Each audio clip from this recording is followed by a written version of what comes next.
it is time to show off my personal decks. Some of these are decks that you've seen before, but they are different in critical ways from the decks that I've presented on the channel.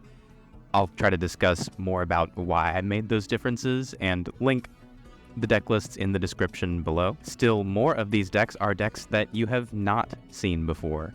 And if I'm planning on doing a full video on them in the future, I probably won't share those deck lists right now, just because I don't want to spoil too much. But enough rambling, let's just get into it. First, what I have here is my CEDH deck, affectionately dubbed the Clock.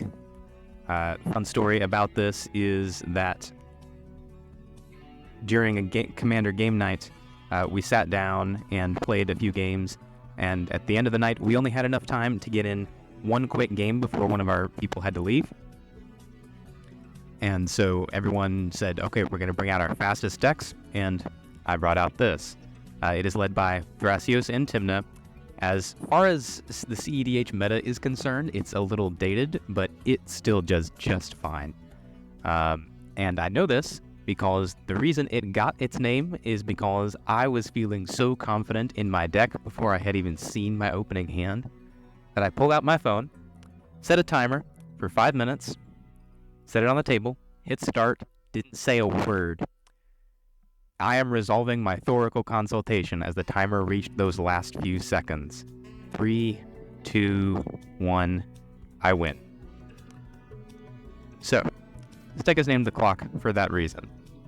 I don't have any plans right now to update it to the current CEDH meta, just because I don't play enough CEDH games for that to feel like it's worth it to me.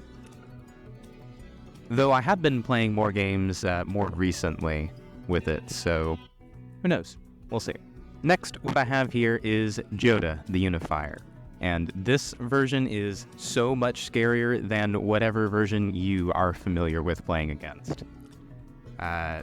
First big difference, and I think the difference that most sets my build apart from other Joda builds, is that I don't pay command tags. When I play Joda, he sticks and he finishes games. All of that started because of one card. Including this one card is worth warping your deck around. Her name is Jarina, Dauntless General. She is the only 2-cost legendary creature in the deck, which means that with Joda in play, any 3-cost legend will immediately tutor her onto the battlefield, guaranteeing protection for all of my humans, which includes Joda, but also a lot of other key pieces in the deck. Now, Atraxa and Joda are the kinds of commanders that are so good that basically every card is good with them. There are so many cards that are good with them. And one of the things that I do to decide between 2 cards that are really close in value is I will assign bonus points to a card based on other smaller synergies that exist within the deck. With the inclusion of Jarina, human creature type became one of those bonus points. And as time went on, I started including more of those human creature type bonus points. Path of Ancestry is a 5-color land, and the scry is not insignificant with the way Joda's ability works. When I lost a game to a Beamtown Bullies deck and decided I needed more graveyard hate, I turned to General Kudro of Drannith for my extra hate. These days, what I'm focused on most right now is winning faster, because that is the kind of deck that Joda is. He's not the kind of thing that you play out for a very relaxed, casual game. He is the kind of deck that I would pull out towards the end of the night if everybody says, hey, we just want to get a quick game in, everybody bring out a faster deck. Joda. He's also, of course, a commander that I would bring out if I was really confident the rest of the table could keep up, like with that Beamtown Bullies deck. But mainly, he's a commander that I bring out when, as everybody says, it's the end of the night, we got time for one more quick game, everybody bring out a faster deck. If I had to introduce Joda to the pod in a pregame conversation, I would probably say Joda is a high-tempo, difficult-to-interact-with clock on the game that reliably ends games by turn 7 and interacts with your key pieces without missing a beat or subtracting focus from its game plan, while also protecting its own key pieces very, very well. Also, a fun bit of trivia for this deck, this was the first deck tech on the channel that had the title, You Don't Know How to Build. At the time, I wasn't making deck techs for the general public, I was making them for my playgroup because we were flirting with the idea of a pass your deck to the left sometimes system. Joda was going to be, You Don't Know How to Build a Joda deck, and Atraxa was going to be, I Don't Know How to Build an Atraxa deck. I was titling the videos so they kind of paired well together, like so that each line rhymed with the next. As George Lucas would say, like poetry. And speaking of Atraxa, the original Atraxa, but the frame is in the Streets of New Capenna secret lair because I love this Art Deco gilded foil star. It's gorgeous. In the original video, I remarked that there is no part of Atraxa's text box that says you should be playing a bunch of the same kinds of counters, and I still believe that. But in my original deck tech, I think I went a little too far with it.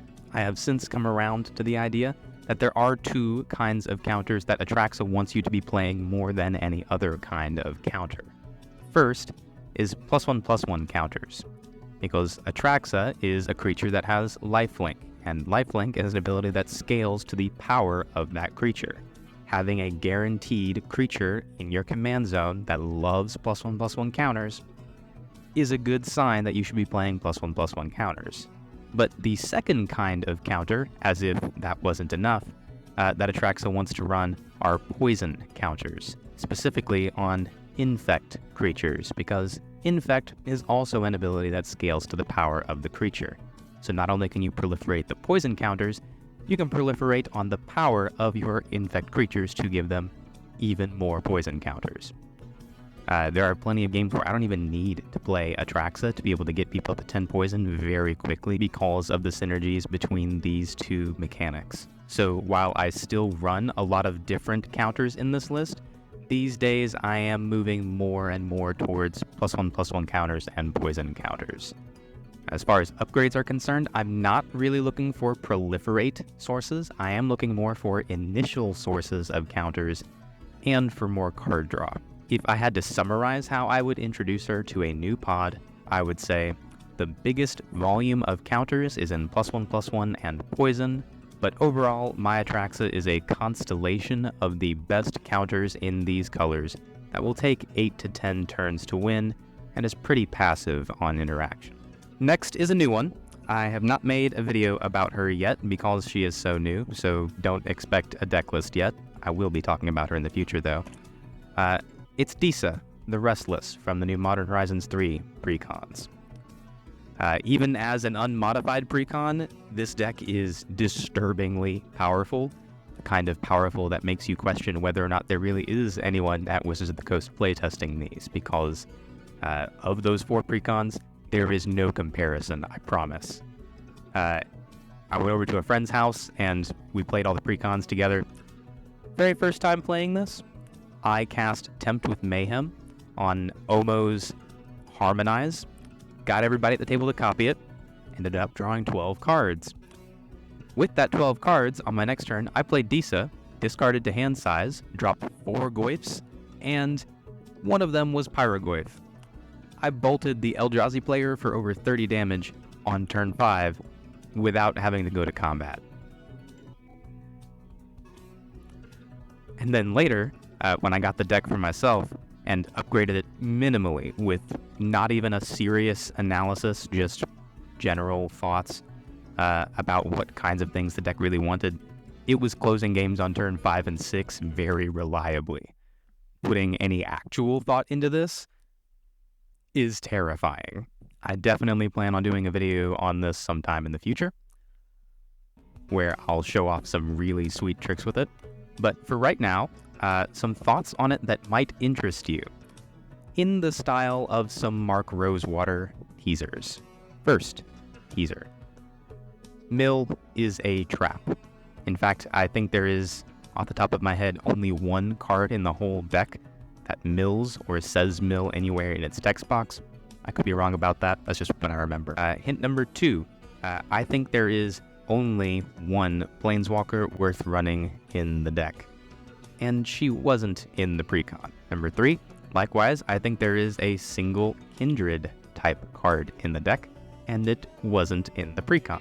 Hint number 4, I don't think any of the changelings are worth running. I think there are at least 6 Lurgoyfs worth running, but at most 8 Lurgoyfs worth running. It's still very new, but for now, the way that I introduced it at its last game feels really accurate and a very fair way to introduce it to the table. Your deck, your life total, your every game action exists to make me stronger. At all times, I am the threat. Another recent addition is the 14th Doctor. There are going to be a lot of Doctor Who cards on this list. I'm a big Doctor Who fan, and mechanically, these cards are very interesting. But I took a few liberties with that video, and the non-budget list that I linked in the description is actually just my personal list. So there's not going to be a whole lot of differences to talk about here. In terms of what I'm looking for in upgrades, though, one of the things that I have noticed about this deck during gameplay is that, much like in the show, the Doctor is not too keen on violence. The Doctor actually folds pretty easily to a moderate amount of aggression. And because of that, one of the things I'm most looking for is interaction that fits very easily into what I'm already doing. A great example is the new escape detection from Assassin's Creed, because it essentially means I get to return 14th Doctor to my hand for free while removing one of your things and draw a card on top of it. It might as well make me a sandwich while it's doing all of this. An example of a card that I thought really hard about including here, but decided against, is the new Hourglass of the Lost from Modern Horizons 3. I believe that this is a case of a card that has all the right words, but none of the right timing. And if there is one unifying thesis, one message I would want any viewer to take away from any of my content, it is that you as a player need to be much more conscious, much more aware of the role that time is playing in your commander decks. A card can have all the right words, but if the timing is bad enough on it, that may not matter. And speaking of cards that have all the right words, but just really poor timing, it's Zimone and Dina up next.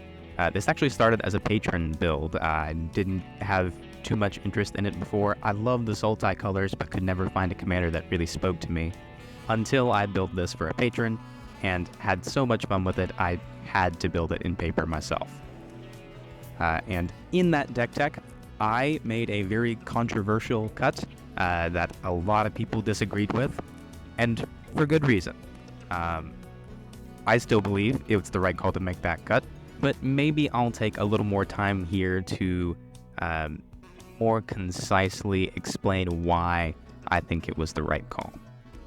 Retreat to Coral Helm is a card that has all the right words, and when I made that deck tech, it was in 81% of decks, which is now down to 77. So congrats, we listened.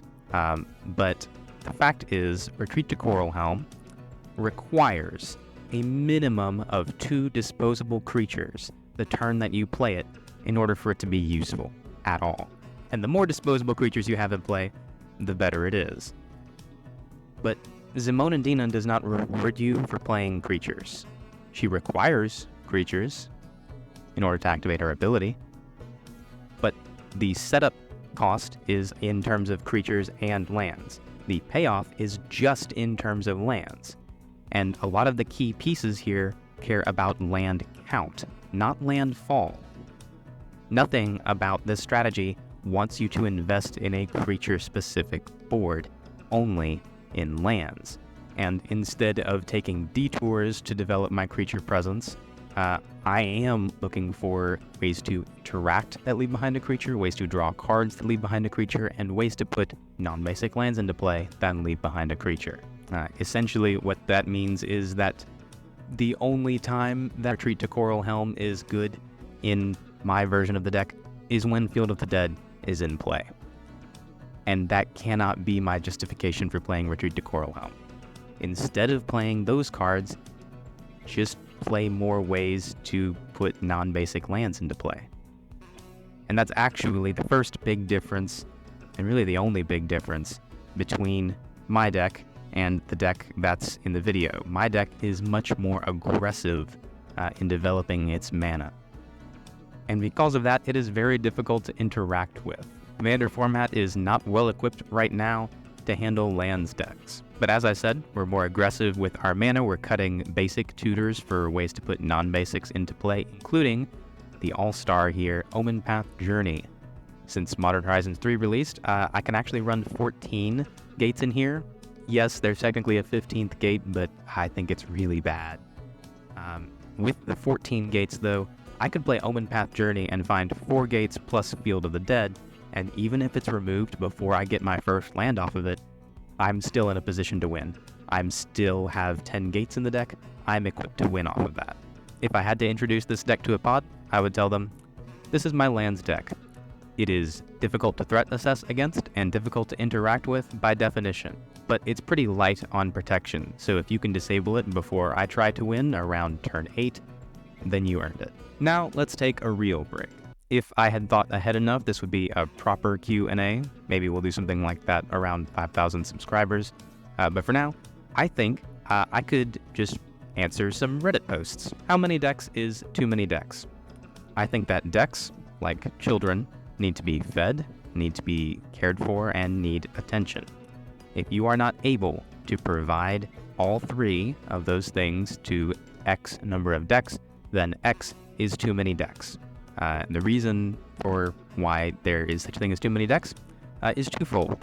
First is the financial burden of maintaining multiple decks, but also the cognitive load of maintaining this many decks. There is a limit mentally to the number of decks that you can pilot well and keep track of weaknesses for and be able to respond to the needs of that come up in the games that you are playing with these decks. If you only get to play 2 games a month, there is no reason for you to own 20 decks. You can scratch your deck building itch by building and playtesting online in things like Moxfield and Architect. On a bad week, I'm getting in a minimum of 8 games, and I think I've about hit my limit with the 15, now 16 decks, or as of earlier this week. Happy birthday to me. These decks are probably fine, but I think I have reached my limit for a while. How do you find your forever decks? Simple. I fell in love with Magic as a puzzle-solving experience, and the decks that I fall in love with tend to be those that present me some puzzle that I have not solved yet. And because of that, a lot of my decks feel very distinct from one another. Each deck that I pull out feels very different from each other deck in my bag. But even then, some keen-eyed commenters have noticed that I seem partial to Golgari, and that is no accident. If I have one favorite playstyle, it's the action of moving cards between zones. And graveyard decks are not the only way to do that. I also like blink decks. I like a lot of enter the battlefield abilities, moving cards from my hand onto the battlefield, or foretell, or other similar effects. But the graveyard is so much more accessible and has so much more support than any of those other zones, which means I have a lot more creative freedom no matter what my colors are in operating in the graveyard. In general, no matter what colors I'm playing, no matter what my strategy is, I try to make sure every deck has at least one card that can hate on an opponent's graveyard and at least one card that can work from or work with my own graveyard. I am very well equipped to face off against a mill deck. Give me your favorite non-basic lands. Recently, I showed off a short preview of a big lands project I've been working on, so I'm going to leave more detailed explanations of these to that video when I actually make it, but I'm going to answer this question in 2 parts. The first is going to be some lands that surprised me with how much worse they are than they read, and the second is going to be some lands that surprised me with how much better they are. than they read. And I want to emphasize this is in comparison to how it reads. The bad cards are cards that a lot of people look at and think, this isn't bad, this is perfectly fine, what's wrong with this? But it is much, much worse than you think it is. Let's start. Myriad Landscape, Blighted Woodland, and even the best of them, Krosan Verge, are all so bad that I would strongly advise reconsidering their place in your deck, even in the deck that I think most wants them. 4-color Omnath really wants to be able to hit multiple land drops a turn, and these are lands that are capable of doing that. Even in this deck, I would advise you to reconsider its place. On the flip side of this, 3 lands that surprise me with how much better they are and should absolutely be in more decks. The Naya Hideaway lands. If I had to rank them, I would rank them as green, red, white, followed by blue and black. But for the Naya ones, I cannot recommend this enough. In the Grixis Enchantress deck that I'm about to show off to you all, I can only play Spinerock Null. And even if I only counted the games where this just got me a lot of value, it'd be really good. If I threw out those games and just counted all of the times where this one land has won me the game, it would still be a staggering endorsement. Play more of these lands. They are not auto-includes, but they should not be sitting on a shelf, they should not be in a box, they should be in decks. And, as if that wasn't enough, they are dirt cheap. Shout out to the honorary blue hideaway land, Sunken Palace. This is not really in the same class. This is not as good as the other lands, but it is still very good and gets a lot of similar kinds of value. I would highly recommend trying to find room for it. Now, let's take a break from all those multicolored decks and talk about Braids, Arisen Nightmare. I actually opened several copies of this at pre-release, and one of the friends in my playgroup at the time, shout out to Cora, hi, picked up a very special version at a game store event and gave that to me. Don't know if you can see it, but here it is. And it really, but during pre-release, when I opened so many copies of Braids, it occurred to me that every deck I could remember having built at the time had black in its color identity. And so I took that in 2 directions. The first was to build a deck that just had black in its color identity, and the second was to build a deck that had no black in its color identity, which gave me Kalamax, who you'll see next. In terms of differences from my deck tech, the philosophy of the deck is identical. There's nothing different about that there. This deck is a little pricier just because I and everyone I've played with so far are very proxy friendly. This is also the only deck that I run any serious amount of tutors in, because that's what this deck is. This is a combo control deck. The only differences between the list that I published with the video and the list that I'm running are, price, and also I've been including more of the discard dorks as they've been printed, which lately have been shifting over to enchantments, which I'm very happy to see. But really there are no big changes. The only thing that's changed is how I would say my perception of this deck now works. Once one of the players in my friend group brought their EDH deck to the table, which I did not feel was appropriate, but I feel like I can't really complain given what happened during that game. The commanders were Clark and Sakashima, and despite their best efforts at tutoring, their best efforts at interacting, and their best efforts at drawing cards, Braids has shown herself able to out-discard the One Ring, able to race Zaxara's Hydras on damage, and able to stall Octavia long enough for my incremental drain effects to eke out a win, even after my intended win condition gets removed. This is reluctantly one of my stronger decks, and it's just hard to see it that way because of how much slower it is than my other stronger decks in the same class, but the fact of how brutally interactive it is helps take it up several points. If I were to introduce her to a pod, I would probably say that Braids is a little slow to get started, usually taking about 9 turns to win, but what she lacks in speed, she makes up for in buckets with interaction and resilience. Exercise caution. Next is the Thunderbutt himself, Kalamax.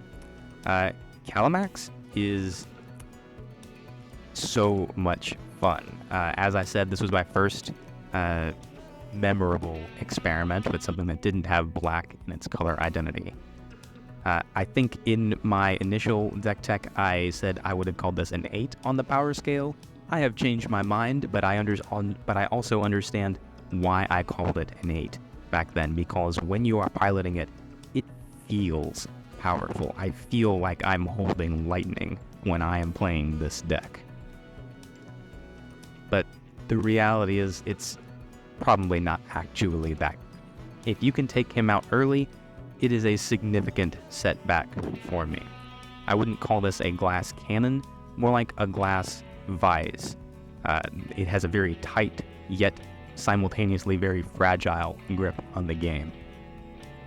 If you can wriggle free for even a second, you will probably stay free for the rest of the game. But I will make it difficult to wriggle free of his grip. A difference in play patterns that I've recognized for my video is that I have noticed that the games where I have card draw in my opening hand with Kalamax are also games that I win, and I can pretty closely correlate that win with the card draw. And the games that I did not have card draw in my opening hand, I probably lost. Or even if I didn't, it was a much greater struggle. So if I had to introduce him to a new pod, I would introduce him as a kind of glass fortress, winning on turns 7 and 8, fighting hard to protect itself and interact with you, but floundering when it can't. Next is a crowd favorite. It is the first deck that I tried to play with any new pod. It is led by Wilson, Refined Grizzly, and Cultist of the Absolute as a background. The reason I try to make this the first deck I play with a new pod is because Wilson has a secret superpower. It's a pretty simple Voltron style of deck, and I think a lot of other Voltron decks share this secret superpower. But what Wilson is really, really good at is teaching me who you are as a player. And he's also, of course, very good at teaching less experienced players. Wilson will test your experience as a player. He will test your ability to threat assess, and in turn, let me know what kinds of decks would be most appropriate for this pod in the future. It's very fragile if you can get rid of Wilson, and if you're clever, it is actually pretty easy to get rid of Wilson despite how well he protects himself. And it's not exactly in a hurry to win, though in pregame conversations with a Voltron deck, it's a lot more important to emphasize what turns players are getting knocked out than it is the turn that you're winning the game. Strictly from an optimization perspective, what the deck needs more of are quick bursts of power that can knock out players a little faster. But I have decided that is not what I want to do with this deck. I like how easy it is to approach a new pod with this and how educational those games can be. Because I end up teaching a lot of newer, less experienced players, one-hitting a player with no warning limits that educational, introductory, fun factor to games. So instead, all that I am focusing on for upgrades are more efficient ways to do the things that Wilson is already doing, deploying creatures, slowly buffing himself, and, of course, drawing cards. That Nezumi Link Breaker from Outlaws of Thunder Junction leaves behind a creature that can power up Wilson. That's the kind of thing that I'm looking for, not Tainted Strike. And of course, if you ever wanted to give your table an existential crisis during their games, Megatron's got your back. A while back, I watched this review, or maybe retrospective, on the Michael Bay Transformers films, and even though it was clearly satire, it convinced me that if you actually just write down the things that happen in the movies, Optimus Prime is not a good guy. Megatron is a good guy. Megatron is the hero of these films. Now, he's not a lawful good hero, but you also have to understand that in the Transformers universe, it is Mad Max out there. It is post-apocalypse. Literally, their world has already ended. The kinds of heroes you expect to find in that world are not lawful good heroes. Since making this deck tech, I have migrated away from direct burn spells. Things like Flame Rift are really only good when everything is going according to plan, and I think there are better ways to get your burn in when things are going according to plan, like Double Strike. I've spoken at length about some of the other upgrades I'm looking for with my patrons, so I won't go on too much further about that here. What I will say right now is that what I'm most looking forward to, other than the individual artifacts that need to be sacrificed, are bigger and better haymakers. I want it to either win the game that turn, or win on my next turn, and frankly, Crackle with Power is not cutting it. When I introduce Megatron to the pod, I have to tell them that Megatron is the hero of the Transformers franchise, and that he'll either lose fast or win fast. It's usually about turn 6 when that is decided. Glass Cannons. Speaking of pew pew, Streets of New Capenna, Breya. It's not especially fast, though it easily could be. The real thing you need to be aware of is how oppressive it is, because it's a blink deck, it's very difficult to interact with, and because there's a lot of sacrificing going on, it's difficult to interact with, and because so many of my effects happen when they enter the battlefield, interacting has very limited utility. Blinking or sacking things in response to removal, gunning down your best creatures, and all the while building up my forces makes this a very tough deck to play against. I upgraded one of the combos that I used in my previous deck to a Dockside Extortionist Meticulous Excavation combo, because it also works with the One Ring. But even with these combos, I found that more often my deck is just winning with regular traditional damage, whether it's combat damage from all of my flyers or burning everyone out because I have so many artifacts that I can just sacrifice a finite amount of things to punish you for overextending yourself during an important combat. The next 3 decks I feel like I should talk about together, because solving one of their puzzles actually unlocked a lot of tools, not just for these 3 decks, but for many, many more decks to come. Patrons know that I've recently looked into a lot of cloning technology, and that has to do with a hidden layer of value that is not marked on your cards anywhere, and because of that, I've had to create my own list for the kinds of cards that actually generate this kind of value with clones. But it is the best kind of value you can have with clones, and so if your commander is on this list, or if you just have a bunch of creatures in your deck that happen to be on this list, you should consider running a clones package. But first up, it's the Celestial Toymaker. The Celestial Toymaker is deceptively powerful. Very, very strong.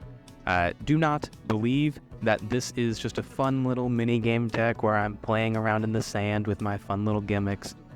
This deck goes from dealing 2 damage a turn to dealing 48 damage a turn like that.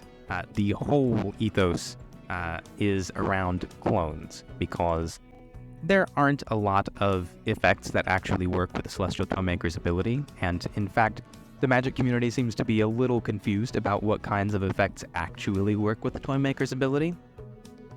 But one way that you can generate more instances of the mini-games that he will track is by cloning him, because when he attacks, he'll make another pile. That's another effect that creates a pile, and so clones are already kind of good to run in the deck anyway, just as additional sources of piles. This deck very consistently closes games by turn 6, and I have no doubt this could be much more competitive if I so desire. I'm not planning on doing a whole video about this list. I will share it with you just for your inspiration, but basically that is the game. Play the Celestial Toymaker, and then before everyone knows what's happening, burn them all out. If you lose the minigame, you lose the real game. Next is a deck that is just crazy. The idea of the deck is the premise is crazy, and how often it wins is crazy. I haven't played too many games with it yet because it's still a fairly new list, but it's so much fun. It still feels very fair, and yes, just like the Celestial Toymaker, This is what's called a quadratic growth target. So there is a clones package in here, only this time, that is not the focus of the deck. This is my Grixis Enchantress deck, led by the Rani, another Doctor Who character. Grixis Enchantress is a very strange idea because the blue, black, red colors do not have any of the tools that a traditional green-white Enchantress deck has. And I mean, it has none of those tools. But if a bear doesn't have to be a green 2-mana 2/2 with the bear creature type and no abilities, then Enchantress doesn't have to be a creature that draws cards whenever you cast an enchantment spell. A 2-power creature that impedes your opponents in some way is called a hate bear. If a creature can't be blocked by creatures with power 2 or less, it is unbearable. This can also be a Grixis Enchantress, even if it is a very backdoor kind of Enchantress. Even though she doesn't say anything about drawing from your enchantments, she says you investigate, which is basically card draw, in proportion to your goad count. And because of the token auras she creates, your goad count is proportional to your enchantment count. It's a backdoor kind of Enchantress. If Setessan Champion could be a commander, you might also run some Power Matters synergies with it, and because Sithis is a commander, you might also run some life gain synergies with it, and it would not detract from the fact that it's a Enchantress commander. It would not suddenly become a life gain deck, and that's what's going on here. Even though there are a lot of goad synergies, a lot of your best goad pieces are in the form of enchantments, like Hot Pursuit, which is an amazing combat trick, by the way. But not only Hot Pursuit, Day of the Moon has shown itself to be very, very valuable in games. Another Doctor Who card there as well. Shiny Impetus, another really powerful goad enchantment. We're closing out games with some cards that are unorthodox, to say the least. Flame Fusillade is a card I had never heard of before, but the fact that it turns all of your permanents, including those goad auras and all the clues you make from goaded creatures connecting, into 1 damage apiece, is enough to close out games. Cyberdrive Awakener, also very good. Brutaclad, also very good. Tons and tons of ways for you to close out games in this deck. It's amazing. One game I remember actually putting a Fall from Favor on an opponent's commander. I forget the name of it, but it's Mardu Archer that you want to give Death Touch to and start pinging everybody. On turn 3, I played Fall from Favor. He did not do anything for the next 5 turns and eventually scooped, making that a 3-mana player removal spell that also drew me 5 cards from being the Monarch. Crazy powerful here. Goad is pretty nice. I'm going to do a video on the secret math of goad for my patrons soon, so keep an eye out for that as well. The last one to round out my trio of clone technology decks is Captain Engathrod. He leads my mill and theft deck, though really it's a mill deck more than anything else. This is a mill deck that sets out to fix mill, because there are lots and lots of problems with mill. One of the things that sets this apart is that this is not a combo to mill deck. This is not a self-mill deck. Combo to mill decks are not mill decks, they're just combo decks. And self-mill decks are just card advantage disguised as something else. But a real, true blue mill deck that actually works. Milling people out turns 7, 8, 9. It's a lot of fun to pilot. I probably am going to do a video for this at some point in the future, so you won't get a list from me here. Just stay tuned for that. And of course, as of earlier this week, I now have Satya, Aetherflux Genius.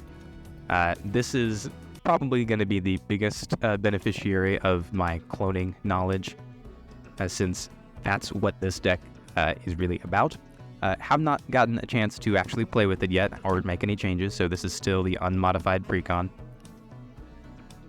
But I will say that I know for sure, for all of you Satya players out there, the 2 best cards you can possibly run, the only 2 quadratic growth targets that have energy anywhere in their text box are Brotherhood Scribe and Sphinx of the Revelation. Do not build a Satya deck without those cards. Those cards are absolutely necessary. Slam dunks. There are 4 other decks that I don't really consider my decks, even though they're definitely my decks. But one of them is that tutorial deck that I made a while back. Its purpose is not necessarily to be played at game night, but its purpose is to teach new incoming players about the game with minimal interaction from me. It is very, very good at teaching new players, but it also needs some decks to play at a lower power level that it can compete with reasonably. And for that reason, I have a few theme decks like Sauron the Dark Lord, Galadriel, or Minthara from Baldur's Gate. Not only are these decks very thematic, which helps to make them lower power, but they're with recognizable characters, recognizable intellectual properties, to help make things feel a little less foreign to a completely new player. And of course, there is my Friends Forever Beach Day deck. I just did a video on that. You know all about it. There are no differences between the video list and my list because the video list is my list, and I can't really imagine anyone else playing that deck that way with that list. So that's the most me deck there is. And I think that's it for now. I'm going to make sure you guys get some of those arena codes that I'm still giving out. Still got a fat stack of them right here. Thanks for watching. Until next time.